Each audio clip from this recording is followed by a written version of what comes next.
بسم اللہ الرحمن الرحیم۔ پروگرام آپ کی آواز کے ساتھ میں ہوں آپ کا ہوسٹ عمر جاوید اور میرے ساتھی میزبان ہیں ملک رفیق امان۔ ملک صاحب، یہ بڑا ایک المناک حادثہ ہوا ہے، بڑا سانحہ ہے قوم کے لیے۔ جعفر ایکسپریس جیسے کہ آپ نے سنا، بلوچستان میں ڈاڈر کے مقام پر اس پر دہشت گردوں نے حملہ کیا اور معصوم شہریوں کو شہید کیا ہے، اور ہمارے جو سیکورٹی کے ادارے ہیں ان کے جو اہلکار چھٹی پہ آ رہے تھے ان کو انہوں نے اغوا کر لیا ہے۔ اب نازک وقت آ گیا ہے میرے خیال میں بہت زیادہ، کہ سوچ قوم کو ایک نقطے پر جو ہے متحد ہونا پڑے گا۔ اب ہمیں کسی سیاسی جماعت کا کارکن نہیں ہونا، ہم نے کسی مذہبی جماعت کا کارکن نہیں ہونا، ہم نے کسی لسانی جماعت کا کارکن نہیں ہونا، ہمیں اب صرف پاکستانی بن کر سوچنا ہوگا اگر ہم نے اس ملک کو بچانا ہے۔ دشمن بہت گہرا وار کر چکا ہے اور اس کو مندمل ہوتے ہوئے ٹائم لگے گا، اور اس پہ تمام تر صلاحیتیں جو ہیں ہماری حکومت کی، ہمارے سیکورٹی اداروں کو اپنی بروئے کار لانا ہوں گی تاکہ آئندہ مستقبل میں اس قسم کی کوئی حرکت نہ ہو۔ تو ملک صاحب، آپ کیا سمجھتے ہیں کہ اس وقت کس چیز کی زیادہ ضرورت ہے؟ جی شکریہ راؤ صاحب۔ بات یہ ہے کہ اب ہمارے ملک کے اندر آپ کو پتہ ہی ہے کہ کسی قسم کی بھی یکجہتی نہیں ہے۔ سب ایک دوسرے سے، سیاسی پارٹیوں یا ادارے ہوں، دست و گریباں ایک دوسرے کے ساتھ، کوئی کسی قسم کا ایک کا آپس میں نہیں ہے۔ اور پاکستان کی تاریخ میں جہاں تک میرا نالج ہے، میرا خیال ہے کہ اس سے بڑا سانحہ آج تک پاکستان کی تاریخ میں اس طرح کا بالکل نہیں ہوا۔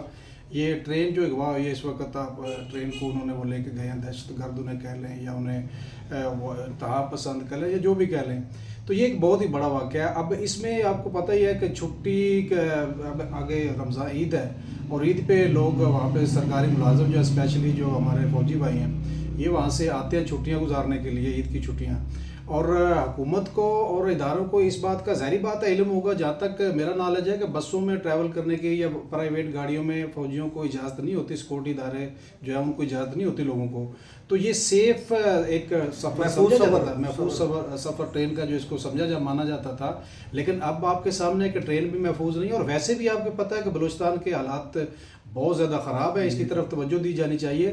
اور میں آپ کی توجہ ایک اور طرف دلاؤں گا کہ محسن نقوی صاحب ہمارے وزیر داخلہ ہیں، تو میرا ان سے سوال ہے کہ کیا وہ جو ایس ایچ او انہوں نے کہا تھا کہ ایک ایس ایچ او کی باہر آئی ہے بلوچستان، تو اس وقت جو آپریشن وہاں پہ ہو رہا ہے دہشت گردوں کے خلاف، کیا ایک ایس ایچ او اس کو لیڈ کر رہا ہے یا سیکورٹی ادارے اس کو لیڈ کر رہے ہیں؟ اور یہ ایک ایس ایچ او کی کیپیسٹی ہے اتنی؟ اور جس ڈگر پہ حالات چلے گئے اس وقت اور جو حالات ہیں اس وقت بلوچستان کے، کیا ایک ایس ایچ او یہ جو سیاسی بیان ہے اور اس طرح کی گیدڑ بھبکیاں ہیں یہ نہیں دینی چاہیے؟ یہ معاملہ سیریس لینے والی بات ہے، اور اس معاملے کو سیریس لیا جانا چاہیے۔ اصل میں سیاسی حالات کچھ آج کے خراب نہیں ہیں بلوچستان کے، یہ 1970 سے ان کی جو ہے وہ یہ تحریک شروع ہے، اس میں آہستہ آہستہ اضافہ ہوتا گیا ہے، اور بدقسمتی سے ہماری جتنی بھی حکومتیں آئی ہیں انہوں نے اس پر پانی ڈالنے کی کوشش نہیں کی، بلکہ ان کے جو نامناسب اقدامات تھے اس سلسلے میں اسے آپ کو شدت جو ہے وہ پہنچائی ہے۔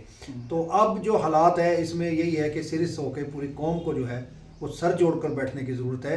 خود بلوچستان میں جو لوگ ہیں ان کو بھی سوچنا ہوگا کہ وہ پاکستان کے ساتھ، لیکن میں اختلاف کروں گا روز صاحب آپ کے ساتھ۔ بات یہ ہے، دیکھیں نا کہ یہ جو وسائل کی تقسیم ہے یہ بالکل صحیح نہیں ہے۔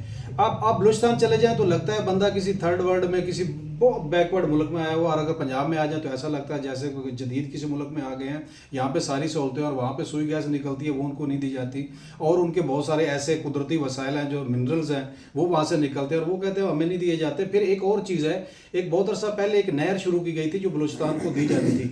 اچھا، اس کا کام مجھے نہیں پتا آج تک مکمل ہے، میرا خیال ہے کہ آپ کو بہتر پتا ہوگا، وہ ابھی تک مکمل نہیں ہوئی۔ لیکن ہمارے یہاں پہ ڈیزرٹ میں 5 نہریں نکالنے کے لیے صدر صاحب نے فوراً جو ہے دستخط کر دی، یہ بھی ایک اچھی چیز ہے، لیکن وہ بھی ہونا چاہیے تھا۔ ایسا نہیں ہے کہ وہاں کا منصوبہ جو بنتا ہے بلوچستان کے لیے وہ جناب کاغذوں میں ہی رہتا ہے، اور جو پنجاب میں یا باقی جگہوں پہ منصوبے بنتے ہیں تو وہ فوراً ان کا امپلیمنٹ ہو جاتا ہے، ان کو فوراً جناب وہ جاری ہو جاتے ہیں۔ تو یہ چیزیں جو ہے نا، اس وجہ سے لوگ جو ہیں آلریڈی احساس محرومی بہت زیادہ ان کے اندر ہے، بہت صاحب زیادہ۔ اس میں دیکھیں سارا حکومتوں کا قصور بھی نہیں ہے۔ اصل میں آپ کو پتہ ہونا چاہیے کہ بلوچستان کا رقبہ بہت زیادہ ہے، آبادی بہت تھوڑی ہے، اور وہاں قبائلی نظام ہے، سرداری نظام ہے۔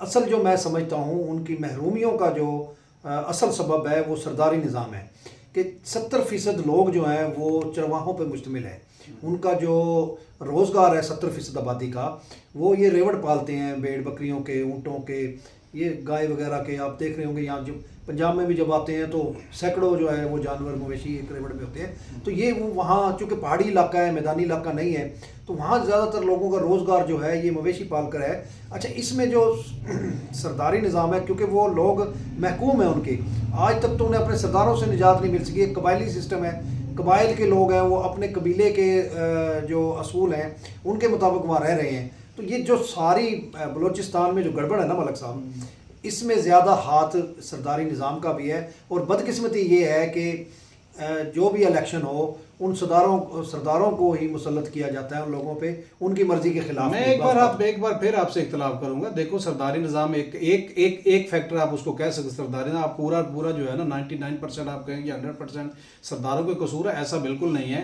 یہی سردار جب حکومت کو ووٹ چاہیے ہوتا ہے سرداروں کو ساتھ ملا لیتے ہیں. جب حکومت بنانی ہوتی ہے ایسے لوگوں کو لے کے آتے ہیں نا جو ان کو ووٹ دیں، ان کو جو ووٹ دیں. تو یہ حکومت کا، یہ دیکھو نا ہماری حکومت جو مرکزی حکومت ہے اس کا کام یہ ہے کہ وسائل کے برابر تقسیم ہو. لوگ جو لوگ جن کو وہ بلوچ ووٹ دیتے ہیں ان لوگوں کو آگے لایا جائے، نہ کہ یہ فارم 47 کے کچھ لوگ جو آ کے لے کے ادھر سے بھی آ گئے. یہ اس طرح نظام نہیں چلتا. جب آپ کا ملک آپ کو پتہ ہی کہ یہ سمجھیں بلوچستان ایک ہمارے ملک کا ہے کہ بہت ہی نازک ترین دور سے گزر رہا ہے، اور ایسا خطہ ہے کہ جہاں پہ بڑے عرصے جیسے آپ دیکھیں اکبر بگٹی صاحب ہیں، ان کو اس وقت ان کی اسیسینیشن کر دی گئی، ان کو مار دیا گیا. ان کے کیا مطالبات ہیں؟ وہ مطالبات اگر اس وقت مان لیے جاتے اور یہ اس ڈگر پہ نہ یہ چیزیں جاتی، اور بہت سارے لوگ بلوچستان میں آ کے ہمارے اسلام آباد میں آ کے لوگ بیٹھے، ان کی بات اگر مان لی جاتی.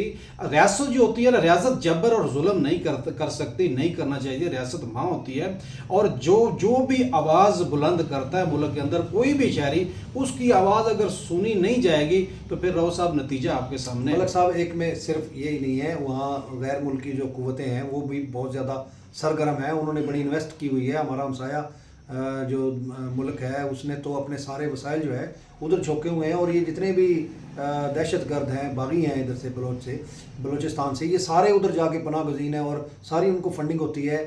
افغانستان ہے ہمارا ہمسایہ ملک ہے، اگرچہ ہم نے ان کو لاکھوں لوگوں کو پناہ دی، لیکن وہ بھی اس سلسلے میں جو ہے وہ بلوچستان کی دہشت گردی میں وہاں بھی ان کے جو لوگ ہیں پناہ گزین ہیں وہ بھی ان کے خلاف کوئی کارروائی نہیں کرتے. دیکھیں یہ سارے معاملات جو ہیں بڑا یہ ایک پیچیدہ معاملہ ہے. اس میں ہم کسی ایک فریق کو، کسی ایک کو تمام تر حالات کا ذمہ دار قرار نہیں دے سکتے. بہرحال میرا جو نقطہ نظر یہ ہے کہ ہم جو لوگ پنجاب کے ہیں، سندھ کے ہیں، KPK کے ہیں، بلوچستان کے ہیں، ہمیں بطور پاکستانی جو ہے اس وقت متحد ہونے کی ضرورت ہے. تبھی ہم اس ملک کو بحرانوں سے نکال سکتے ہیں، ورنہ دشمن کاری ضرب لگا چکا ہے، اور بلوچستان جو ہے وہ ایسے لگ رہا ہے کہ جیسے ہمارے ہاتھوں سے. راؤ صاحب سیاسی انجینئرنگ اگر ملک کے اندر نہیں ہوگی نا، جس کا جو کام وہ اپنا کام پہ توجہ دے گا، اور حکومت جو ہے وہ بھی اپنے کام پہ توجہ دے گی، اور لوگوں کو سہولیات دی جائیں گی، لوگوں کی بات سنی اور مانی جائے گی، تو بیرونی فیکٹر بھی جو ہے نا وہ بھی آپ کو پتہ ہی ہے وہ اتنا پھر کارآمد ثابت نہیں ہوتا. مسئلہ ہمارے اندر کا ہے، ہمارے آپس میں اختلافات ہیں، ہم آپس میں مل کے بیٹھنے کے لیے تیار نہیں ہیں. میں وہی بات کر رہا ہوں، قوم کو متحد ہونا پڑے گا. جب تک قوم متحد نہیں ہوتی کچھ بھی نہیں ہوتا. آپ پہ لوگ زبردستی لائے جائیں گے، بٹھائے جائیں گے، سب کچھ ہوگا، لیکن ضرورت تو اس وقت قوم کو ایک ہونے کی نہیں. سارے چاروں صوبوں کے جو لوگ ہیں وہ ایک لڑی میں، جیسے کہ قائد اعظم نے پرویا تھا، جس نظریے پہ ہمارا ملک بنا تھا، ہمیں اس نظریے پہ واپس آنا پڑے گا، قائد اعظم کے اصولوں پر چلنا پڑے گا، پھر ہم یہ اسلامی فلاحی ریاست بن سکتی ہے. ورنہ تو یہ جو اب حالات نظر آ رہے ہیں اس سے تو لوگوں میں بڑی مایوسی پھیل رہی ہے. لیکن ایک چیز آپ دیکھیں نا، جو جس بیرونی فیکٹر کی آپ بات کر رہے ہیں، ہمارے ساتھ ابھی ایران ہے، افغانستان ہے، یا انڈیا اس طرح بیٹھا ہے. پہلے ہمارے ملک میں کوئی بھی کسی قسم کی دہشت گردی کا واقعہ ہوتا تو ہم فوراً انڈیا کا نام لیتے تھے، لیکن اب انڈیا کا کافی عرصہ ہوگا کہ انڈیا کا نام اس میں نہیں لیا جاتا. تو ابھی افغانستان کی طرف زیادہ رخ ہے. افغانستان TTP جو پاکستانی و طالبان ان کی طرف، یا یہ بلوچ ہیں ان کی طرف جناب کہا جاتا ہے، ان کی طرف انگلی اٹھائی جاتی ہے. تو بیرونی ہاتھ جو ہے وہ اس وقت ہوگا جب آپ کے سامنے فینس لگایا تھا، باڑ لگائی تھی بارڈر کے اوپر. ابھی وہ باڑ کدھر گئی؟ ہم 6 7ویں دنیا کی جو ہے بڑی فوج ہے، ہم ایٹمی پاور ہیں. تو اس کے ساتھ ساتھ ہی ہمارے عوام کو بھی آپس میں مل جل کے اور ایک دوسرے سے اتفاق کے ساتھ رہنا ہوگا. انٹیلیجنس کا جو نظام ہے نا وہ اس کو زیادہ مربوط اور مضبوط کرنے کی ضرورت ہے. تبھی ہم جو ہے ان حالات کا مقابلہ کریں. ملک صاحب کی کمی ہے. آپ دیکھیں، مہربانی کریں، آپ جو ہم سوشل میڈیا پہ کوئی نیگیٹو چیزیں آتی ہیں، ساری پازیٹیو چیزیں نہیں آتی، جھوٹ بھی آتا ہے. ہمیں اصل میں جس طرف میں جانا چاہ رہا ہوں، میں آپ کو بتانا چاہ رہا ہوں، اپنے ناظرین کو بتانا چاہ رہا ہوں کہ یہ سوشل میڈیا پہ جو افواہیں سیکورٹی اداروں کے خلاف ادھر ادھر جو سارا کچھ ہو رہا ہے، آپ اس پہ نظر نہ رکھیں، بلکہ آپ ایک پاکستانی بن کر سوچیں ہمیں متحد ہونے کی ضرورت ہے. نہیں، ساری قوتیں ہم اس کو کنڈیم کرتے ہیں، ہم اپنے سیکورٹی اداروں کے ساتھ ہیں، قوتیں جو ہے نا لیکن ہم فیل ہو جائیں گے. لیکن ہم یہ اتنا ضرور کہتے ہیں کہ یار ہماری حکومت جو ہے نا، اس کی طرف دیکھو، کسی وزیر کا کسی مشیر کا اتنا بڑا سانحہ ہو گیا ہے، اتنا بڑا واقعہ ہوگا، ابھی تک یہ چل رہا ہے، آپریشن چل رہا ہے، اور کوئی حکومت کا بندہ آگے میڈیا پہ آ کے بیٹھا ہے، اس نے لوگوں کو بتایا، کیا بتائے وہ، اس کے پاس کیا ہے بتانے کو؟ پھر جی چیزیں دیکھو نا، جو سوشل میڈیا سے لوگ چیزیں دیکھیں گے، پکڑیں گے. اب انڈیا کے چینل لوگ دیکھ رہے ہیں، ابھی کیوں دیکھ رہے ہیں؟ پاکستانی بتائیں نا، جو کچھ ہو رہا ہے اس وقت ساتھ حکومت بیٹھ کے پریس کانفرنس کرے، بتائے، لائیو بتائے کہ اس وقت یہ ہو گیا، یہاں تک پہنچ گیا ہے، اتنے دہشت گرد مار دیے، کیا کیا نہیں کیا، یہ بتایا جانا چاہیے. چلیں بہرحال انفارمیشن منسٹری ہماری کدھر ہے؟ ملک صاحب دعائی کر سکتے ہیں کہ اللہ تعالیٰ ہمارے اداروں کو اتنا مضبوط کرے، پاکستان کو متحد کرے، پاکستان کو مضبوط کرے کہ ہم دشمن کے جو ہے ناپاک عزائم ان کو ناکام بنا سکیں. بہت شکریہ. پاکستان زندہ باد.